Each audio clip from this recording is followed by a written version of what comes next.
On my Instagram reels, I get Dave Ramsey popping up all the time with financial advice. So I'm in the Dave Ramsey algorithm on my Instagram. Yeah, I know who Dave Ramsey is. I have not read any of his books, nor do I consume much of his content. So this will be my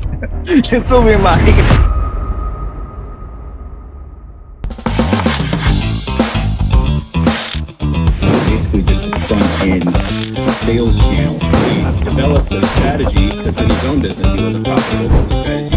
It's clearly working wonders for our clients, and it's crazy to me how many agencies don't know about this at all.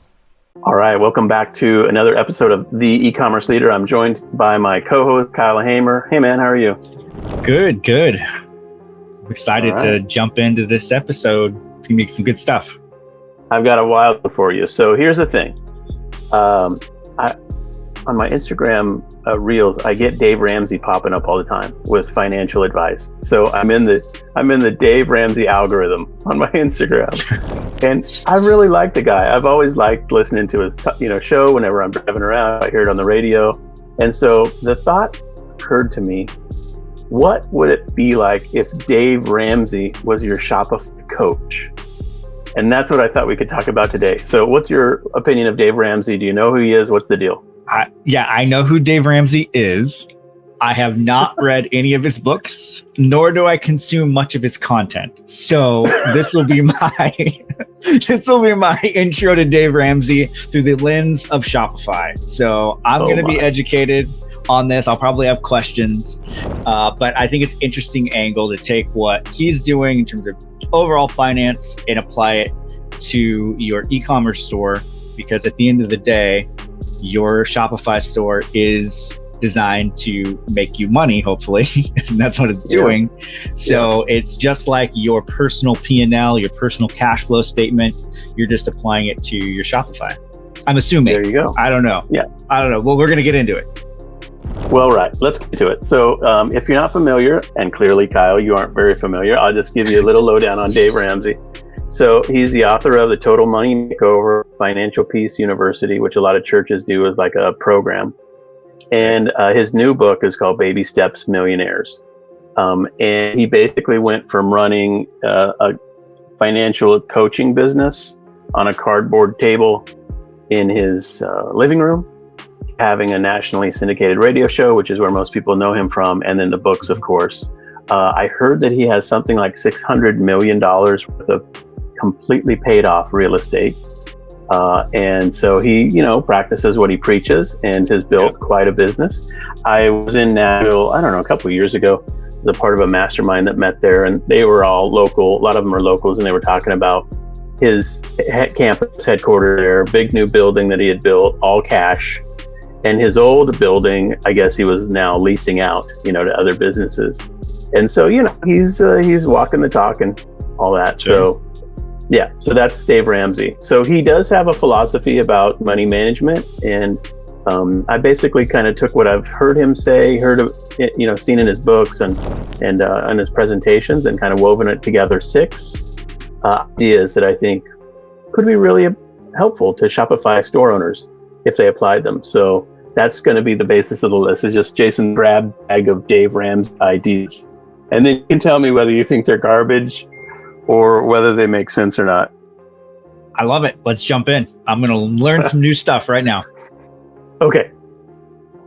His first tip, baby step number 1, which seems sort of like simplistic, but hey man, you never know where people are at in their business. His first tip is set aside $1,000 as a starting point emergency fund.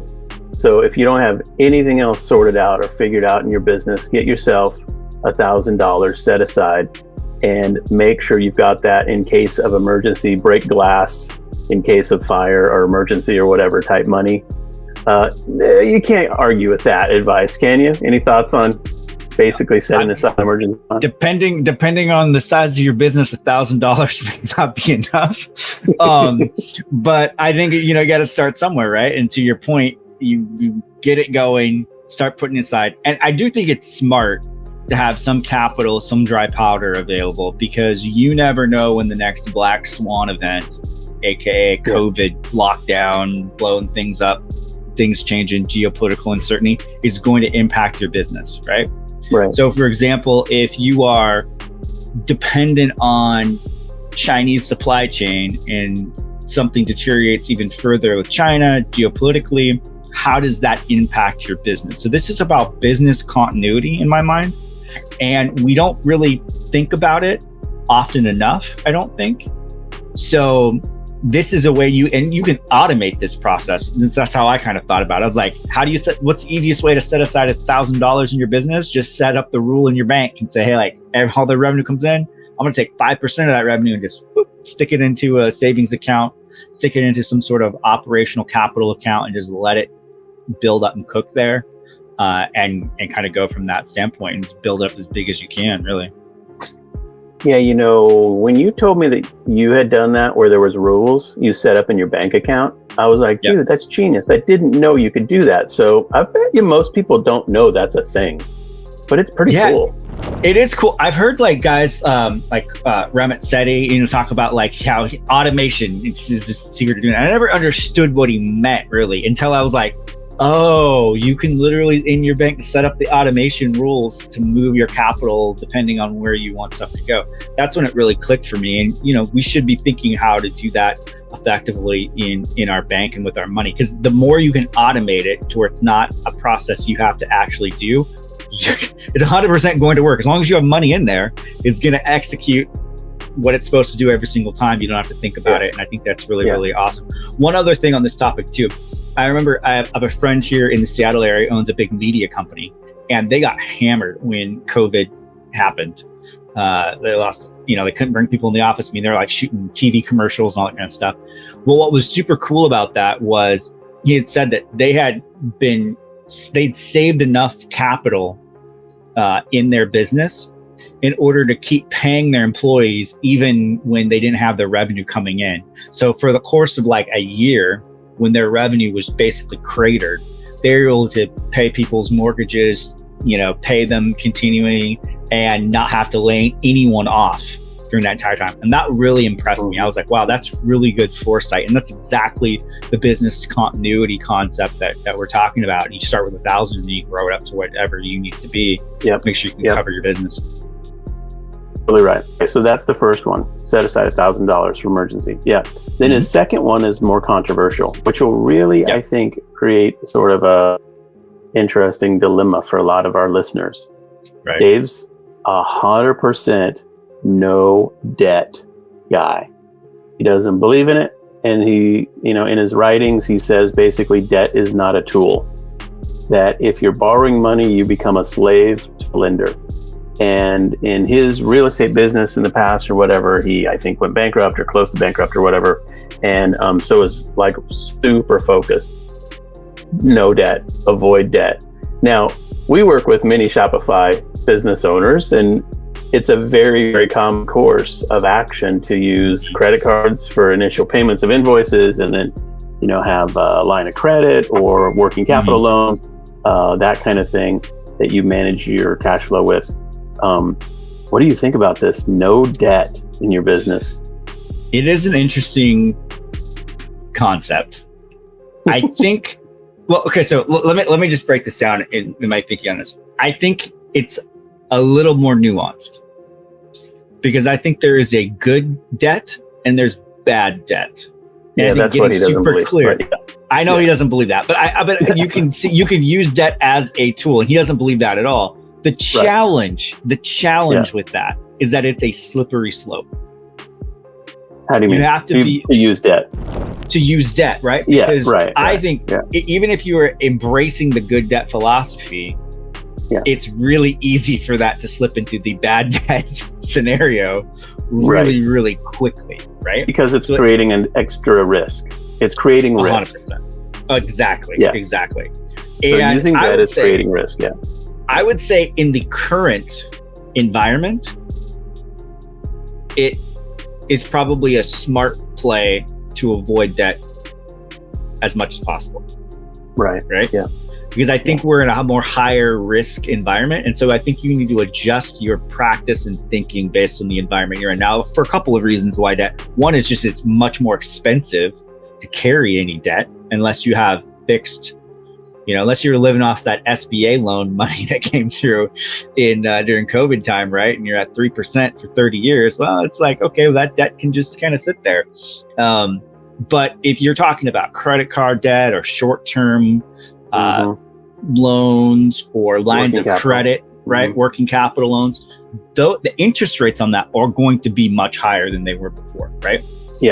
So that's one area. And then the other side of that is that we're not really clear from a, I think, core fundamental economic perspective of being out of the woods of inflation or being out of the potential of having a economic downturn. So taking on risk does, I think, open up your exposure, but I think now is not the time to have in place for that, right? So from that perspective, I think based on the context of the economic scenarios that we're living in now, I think it makes the most sense to try and be as lean as possible and debt free. But it also, that does play into the whole, well, if I need capital, where do I go to get it, right? Like, what's my scenario? So it is tricky. Right. Yeah. And so the answer is, a lot of times the answer would be go slower and build more slowly. So that's the hard part is, debt's an accelerator, but it also is a risk multiplier. And so that's just the reality of it. So if you want to go fast, go with debt, but if you want to go safely, go without debt. You just have to make sure that you're going fast, but that's not a cliff that you're headed towards, right? Because you're still going fast, but if you run out of a ramp, then you are headed for destruction. So the other thing that's part of this in Dave's, baby steps is getting out of debt. And so he has what he calls a debt snowball. And so the debt snowball is basically paying off the smallest debt you have first. He doesn't care about percentage of interest. He cares about the actual dollar amount that you owe. And his strategy is take the smallest debt you have and get it killed off. And then roll it up. So basically take the amount you were paying towards that one, pay it towards the next one. Obviously you were making a payment on that second debt anyway of minimum. And so then now you've got more money to apply towards the second debt, and you just create the snowball. That's his big recommendation for getting yourself out of debt in the first place. And then of course, if you're in that state, then you've got a lot more money for your own working capital. You fund your own inventory, you fund your own growth, you grow from the balance sheet, as Warren Buffett likes to say. And so that's the kind of business that Dave likes to suggest. So that's the topic of debt. For sure. Okay. For sure. Next one is, I really like this phrase he uses when he talks about getting out of debt and about, kind of working on your finances. And that phrase is Gazelle intensity. He really likes this phrase, Gazelle intensity. And basically the idea that going after your, debt snowball, you've got to, in his parlance, eat beans and rice and beans, and do whatever it takes, the extra job, whatever, to get yourself through that debt snowball cycle as quickly as possible. And that frees you up. And in his personal finance conversations, that includes the mortgage. He wants people to get all the way through the paid off mortgage, because it gives them a complete sense of liberation. And so I like that phrase of Gazelle intensity. It's kind of nice, I like it. I mean, there's a lot of things in your business that requires focus. So I guess the question is making sure that your finances and managing debt and how you handle capital gets some level of intense focus at least some of the time. Like, I don't know if you're going to spend every waking moment in your business thinking about it, and nor should you, but there should be a dedicated amount of time to step back and really make sure that you have a plan, that you're executing against that plan with that same level of intensity. So I think that it makes a ton of sense for sure. Yeah, for sure. Okay, so that's Gazelle intensity. Now in his system, you use that to get out of debt, and then if all you've is $1,000 set aside for your savings, and in his framework, then you want to start to really build a significant emergency fund, and that's where his suggestion is you set aside like 6 months of savings. So like to your friend's story, about his business during the COVID lockdown period, that was only made possible because he had gone through that system of really thinking about, okay, how much can we have in savings for a rainy day fund? And that's, what Dave suggests for personal, homeowners and personal finance stuff, and applied to business. I think it's super wise as well. Sure. Yeah. Any other thoughts on that one? It's a good reminder. I think it's good. I think one of the challenges, as I sort of reflecting on this, is if you are in a place where you're scaling your business really, really fast, and there's a lot of growth that's occurring, it might be difficult to get some of this stuff set aside. It's going to be, you're right. It's going to be really hard because you might be just dumping everything you have back in to keep in front of the demand curve. Right. Now the question will be, can you do that without taking on any extra debt? Right. And that would be the real trick, right? So, and maybe it's worth, to your point that you mentioned, which I think is a great one a couple minutes ago, when you said, well, maybe it makes sense to go slower. So maybe you hit a growth plateau, and instead of pushing beyond it, you pause, you build up your emergency fund, and then you're ready to hit to the next level and go, right? If that's an option. Sometimes you're kind of in it and things are just happening and taking off and taking on a life of its own, and you're trying to ride in that wave. I get that, but sometimes it makes sense to step back with that Gazelle intensity and really look at the big picture of like, do I get off this train temporarily and get stable, or do I keep on trying to ride it? The challenge is that ride gets a little bit addictive. And so you start to like the rush of that growth, and you get out from under your skis, and now you're on this ramp to this pathway to destruction and not actual, stability, which is problematic. Of course, the other angle in this regard is, as business owners, we all have to decide how much money do we keep in the business, how much money do we take out for ourselves. Right. And so that dynamic, all of us deal with. You and I deal with that. We all deal with that in all of our individual e-commerce businesses. How much do we keep personally, and how much do we keep in the business? And that's a dance. Okay, so then if you got those things sorted out, his next suggestion is investing 15% into the future. So, investing into future growth needs, future real estate needs, future staffing needs, putting in retirement context for, personal living expenses. But for business context, that would mean, what would it look like to have that money flowing into an account just set aside for your next big growth, lead, or maybe just incrementally, every quarter you've got enough money to do, a dent in a project and make a difference. I think that's good, solid wisdom. Any thoughts on that one? Yeah, I mean, you have to have capital to grow. So how much you can take in, or how much you can leave in the business and not take out of the business, is really a personal decision. But the more you can leave in as, I guess, that dry powder to grow and fuel, that seems like, the ideal scenario. But in some cases, you may not have that choice. You might be like, hey, I got to make this Shopify store, I got to make my business, feed me. So therefore, and it's okay to go slower in that, and you will go slower, right? Because the capital you're taking out is the fuel that you'd use to actually help that growth to occur. So it is a trade-off, and you just have to be okay with that trade-off. Yeah. But there are so many reasons to invest 15% into the future. Many business owners, as they get bigger, one of the things that they run into is facility costs. It's like, well, I'm leasing now. At what point do I buy my own building? Even if you did an SBA loan, which Dave wouldn't support, you still have to have part of the money down for a building if you're going to buy it. Correct. And you've got to have that dry powder ready to go. So for many reasons, it's great to invest in the future. Okay. Sure. Yep. The sixth thing I wanted to mention, that's a very interesting concept that Dave talks about, is his 80-20 rule, or 80-20 principle. and it's different than what you might think. It's not the Pareto principle.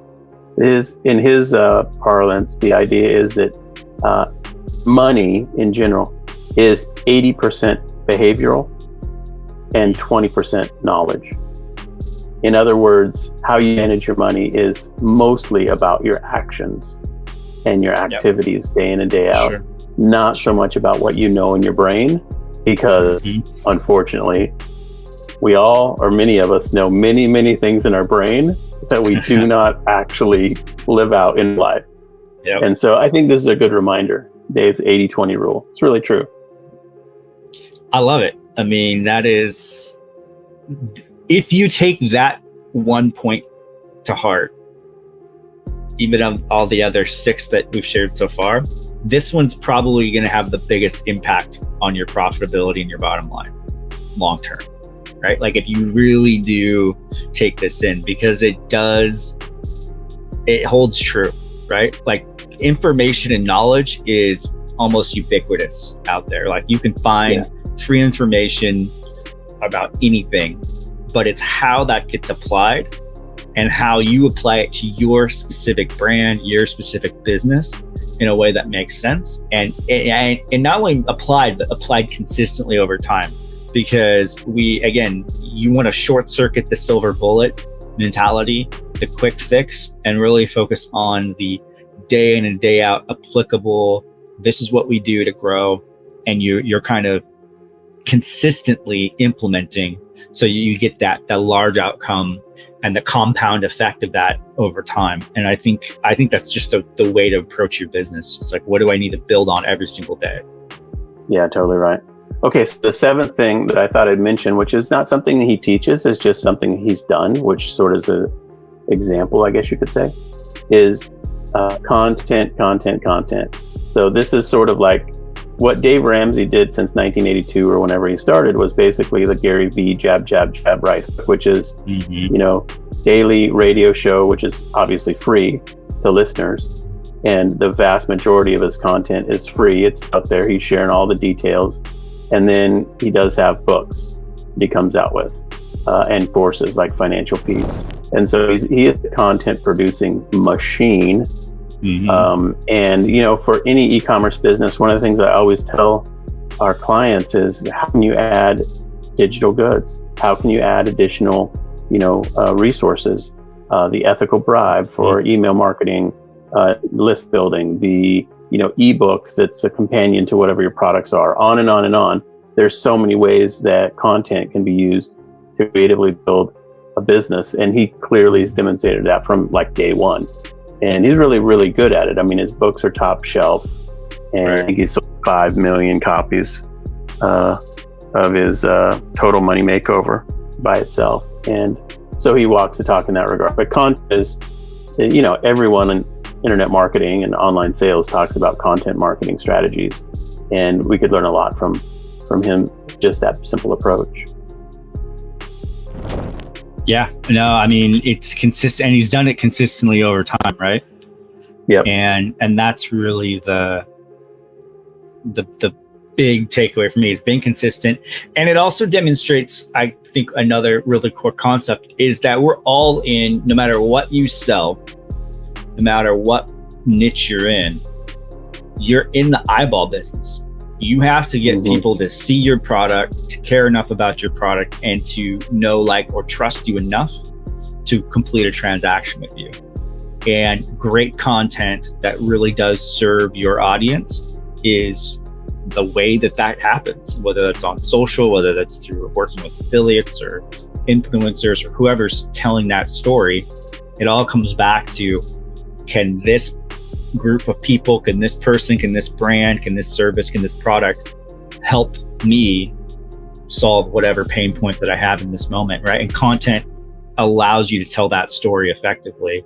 And I think it's really important. So you have to get good at some level of content, right? And whether that's your own brand storytelling or leveraging other people, aka influencers, to tell that story for you, it has to get out there. Yeah, totally right. Totally agree, man. Well, that's the list of 7 ideas if Dave Ramsey is your Shopify coach. Hopefully you've enjoyed the conversation today. As always, you can check out what we do at OmniRocket.com. We have a free 30-minute consult we're happy to do with Shopify store owners to give you our best input and ideas for your Shopify site, talk to you about our services we offer as well. And if there's the makings of a good collaboration, we would be happy to talk to you about it and go through those steps. So, Kyle, as always, thanks for hanging out, man. It's been an honor. It's good stuff. It's good stuff. Yep. All right. We'll see you. And as always, if you like the show, feel free to give us a like, love, comment, share, or review on the player of choice. Feel free to share this episode with your friends, and we will go from there. So thanks, everybody. Awesome. Bye, all.